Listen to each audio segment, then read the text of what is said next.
Hi, I'm Bailey, also known as Dr Bliss, and I make beer sometimes. That doesn't always mean I make good beer. A couple of weeks ago, I brewed up a cold IPA based on this one from Stannery Brewing. I thought I had a pretty good recipe. Mostly Pilsner malt with a little bit of flaked rice, Harlequin and Nectaron hops. However, the brew day did not go to plan. Firstly, I ended up with 20 litres of wort at 1050 OG, which was way higher than I was expecting. Secondly, as I was trying to chill the wort down to pitching temps, one of the hoses popped off my immersion chiller, which ended up spraying unfiltered water into my brew. Not ideal. Thirdly, I transferred it into the keg because my brew system said it was at 19 degrees. It was not at 19 degrees. It was at 46 degrees Celsius. So I ended up having to seal up the keg, pop it in the fridge and pitch in the morning, which is fine, but not really ideal. Thirdly, You just did thirdly. Now, everything seemed fine when I pitched the yeast, but it had a 60-hour lag time, which I don't really know why. Potentially, I had a little bit of an infection. Maybe the wort became deoxygenated. I don't know. But whatever it was that happened, it seriously stressed out the yeast. Unfortunately, the beer is just not drinkable. It took about 2 weeks to get to final gravity. It doesn't have any diacetyl. It doesn't have any acetaldehyde. But there's a taste associated with it that it's a yeast stress taste. If you know what I mean, you'll know it. Let me start that again, that's stupid. That makes no sense. So unfortunately, it's a drain pour. What I've decided to do, I'm going to skip the dry hop and I'm going to use those hops for something else. I'm calling this one Redemption Pale. And there's a doggy. So the water I'm going to use today is Tesco's Ashbeck spring water. Probably one of my favourite spring waters to use for brewing because it has such low mineral content. That being said, I am going to add 3.5 grams of calcium chloride and 1.5 grams of gypsum to it just to get a little bit more of a mineral edge to it. The grain bill I'm going for today is mostly made up of stuff that I just had left over from other brews, particularly the last one that went wrong. So I've got 1 kilo of craft pale malt from Muntons. I've got 300 grams of golden naked oats, 450 grams of Muntons lager malt, 100 grams of dark wheat malt, and 100 grams of carapils. We're going to go for a 60-minute mash with a strike temperature of about 69 degrees with just a single rest at 66 degrees Celsius. Right, I'm just doing a mash out at 75 degrees Celsius. Now is probably as good a time as ever to talk about kind of the idea behind this beer in the first place.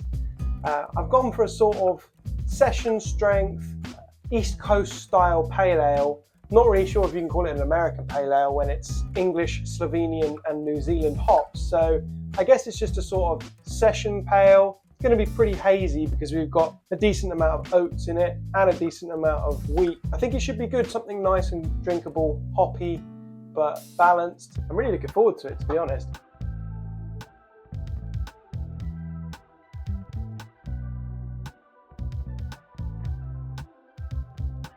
When it comes to sparging, I tend to just heat up some water in a big pot on my stove, and then I just use this 1 pint stein to sort of tip it in slowly every couple of minutes. I actually lost the audio to this clip. I have no idea what I was talking about. So just imagine that I'm saying something really smart about like yeast and science and like stuff like that. Now, as for hops, as mentioned earlier, we've got 3 different hops today. First one, Harlequin. If you've never heard of this, you should definitely check it out. I think it came from Charles Farram, the English brewer, English hop breeder, rather. A really cool, very fruity, tropical vibes, English hop, but it also does bittering pretty well. It's 9.4% alpha acid, which is pretty decent. Next up, we have Nectaron, a New Zealand classic, to be honest. Definitely got that fruity stone fruit thing going on, so a good pairing. Now, this next one is one that I have never used before and I don't really see people talking about. This is Styrian Wolf. So it's a Slovenian hop, tropical passion fruit, floral and banana. From what I've read online, a lot of people get violet from this, which is interesting. I think they're all going to play nicely together. This is just a quick one just to say that I made a slight mistake. Didn't manage to get the immersion chiller in within the last 15 minutes of the boil. So I've had to extend my boil by an extra 5-10 minutes just so I can sanitize that immersion chiller. Wow, it's smoky. As soon as that's done, I think I'm going to get it down to about 80 degrees C, and then I'm going to do the last bit of hops.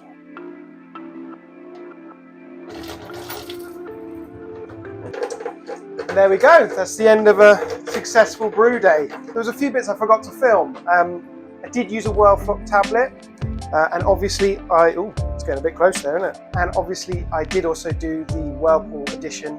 Didn't have any issues with the immersion chiller, but some little Jubilee. And that's where my mic cut out. Honestly, I was just waffling on about how it's a 12-litre batch or 3 gallons in freedom units, and yeah, I'm just doing it in my plastic bucket fermenter because that's just what I tend to use for things that don't need pressure. I ended up with only 10 litres of wort in the end. I lost a little bit more to Trub than I expected, and I ended up with an original gravity of 1044, which was 4 points higher than I'd expected, but I just decided to leave it. 10 litres at 1044 is absolutely fine for me. It's about 10:30.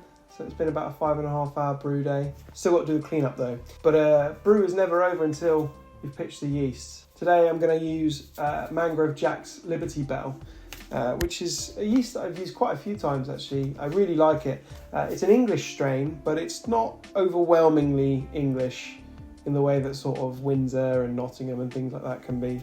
It's more balanced, and it's very good for hoppy beers, things like, you know, super hoppy pales and IPAs and things like that. So I really, really like it. It's very consistent with its attenuation. I'm going to ferment it for just over a week, 19 degrees Celsius, so not too hot, but yeah, we're going to have a look, see what it does.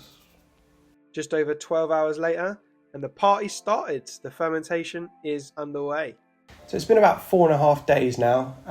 The primary fermentation only took about 2 days, which is quite normal for this yeast. I've seen it chew through sugars pretty fast and furious, so wasn't particularly concerned by that. Decided to boil up one of my hop bags and chucked about 70 grams worth of dry hops in there. So that's 25 grams each of Styrian Wolf and Nectaron and 20 grams of Harlequin. A lot of people prefer to do their dry hops at soft crash, so like 14-ish degrees Celsius.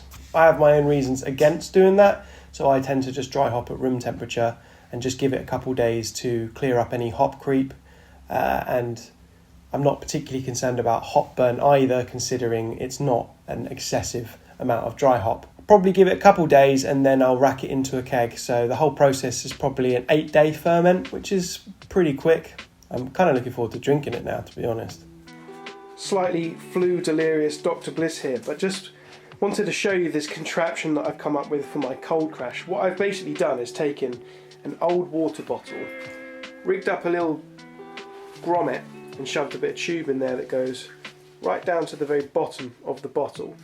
What I've done is I've just shoved a bunch of CO2 in there with my gas regulator, and what that's done is filled up from the bottom with CO2, and obviously because this seal here is not very good, it's now pushed all of the oxygen out through the top. So what I've got now is a bottle that was probably mostly filled with CO2, probably not 100%, but close enough. What I'm going to do is I'm going to take these little Jubilee clips off, and I'm going to shove this into the airlock hole in my fermenter. So when I do the cold crash, instead of sucking in oxygen from around it, it's going to suck in the CO2 rich air that's in this bottle instead, which I think is going to be beneficial. I mean, it's not perfectly oxygen free, but is it oxygen reduced? Yeah, probably is. Now what I've got here is an interesting way to purge a keg. My normal way of sanitizing a keg is to just fill it up with star sand to the brim and then just basically push it all out with CO2. I've actually not got enough star sand this time around to do that. So what I'm doing instead is just a sort of slapdash method. I'm pumping CO2 down the beer out tube and then basically venting it with a spunding valve with no valve in it. And what that's doing basically is sending the CO2 down to the bottom of the keg, slowly pushing all of the air, oxygen-rich air, out the top of the keg. Is it oxygen-free? No. Is it oxygen-reduced? Probably. Okay, I feel like a bit of an idiot because I actually had no need to use the spunding valve. I could have just set that to there. There we go. Same thing. That was dumb.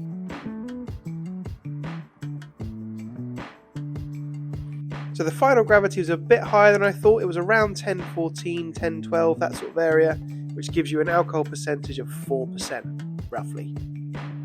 So this is the 100 ml that was left in the hydrometer jar. Smells fantastic. It's really strong hoppy smell. Definitely more of the sort of Styrian of hop. Definitely more of the Styrian wolf is coming through on the nose. Strong, hoppy, floral, fragrant kind of vibe going on. The colour is pretty much spot on. It is hazy. Kind of expected it to be anyway. Let's see what it tastes like then.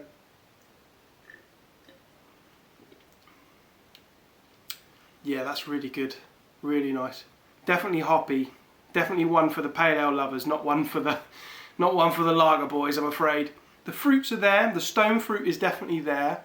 You get the fruity, you get the floral. I'm not getting the violet. It's definitely up there in the 30, 35 IBU range. You can kind of taste there's a bitter back to it. The malt character is there. It's quite present, but again, that Harlequin just has a way of bittering that I really like. I don't know what it is about it. Yeah, really sessionable, quaffable, whatever words you want to add to that. Crushable, quaffable, squishable, smooshable. Definitely one for the pale lovers, definitely one for the IPA lovers. It does taste like it could do with a little bit of conditioning. It's not really hop burn as such, but there's a little bit of a grassy note. Not really sure why, because it was only dry hop for 4 days, but definitely could do with a couple days, a week or something. Conditioning, mellowing out a bit, just let some of that hop debris kind of just fall out of it. But yeah, really good. Right, let's get this one carved up and let's get it cold.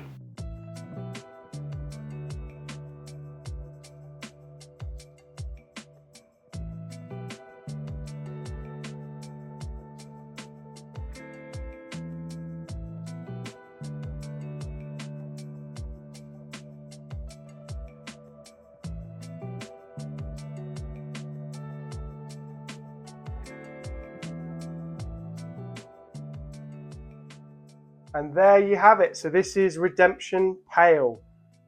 It's a great colour. I know it looks a bit dark on camera, but actually I think that's not oxidation. There's no taste of oxidation. I think it's just some of the darker grains that I used in it, potentially. Also, this has settled a little bit. I know in the video the pour was a bit lively. That's just me getting my keg setup dialed in. Until I get an actual kegerator, it's going to be foamy. Anyway, it's settled out nicely. The carbonation is pretty true to style, which is good. Aroma is still fantastic, absolutely spot on. So let's have a taste.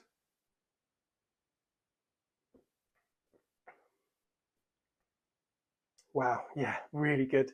The mouthfeel is absolutely phenomenal. It's super smooth, but really light, which you don't always get in a lot of sort of New England and hazy pales like that. Sometimes it can be a bit cloying. This is really light, really easy to drink. Decent head retention on it as well, which is also really nice.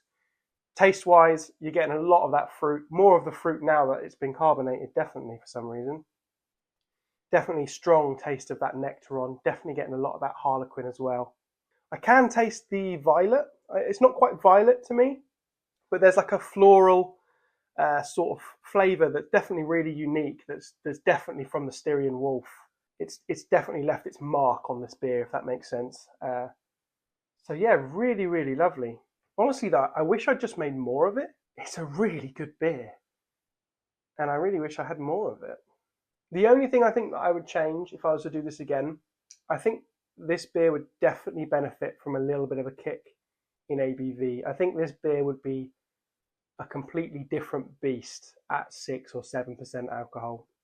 I think at 4%, it loses a bit of the sweetness, and that's part of the reason it's such a thin body, which is fine. But I think with a bit more alcohol, this would be pretty mega. Anyway, if you enjoyed this video, which I hope you did, why not hit that subscribe button, hit that like button. I've got a lot of cool video ideas coming up, a lot of cool beer challenges coming up. I don't want this channel to be your average grain to glass channel. I want to make this a bit more experimental. I want to make this a bit more fun. So if you're keen on that kind of thing, definitely hit the subscribe button. I'm Dr. Bliss. Go drink a beer.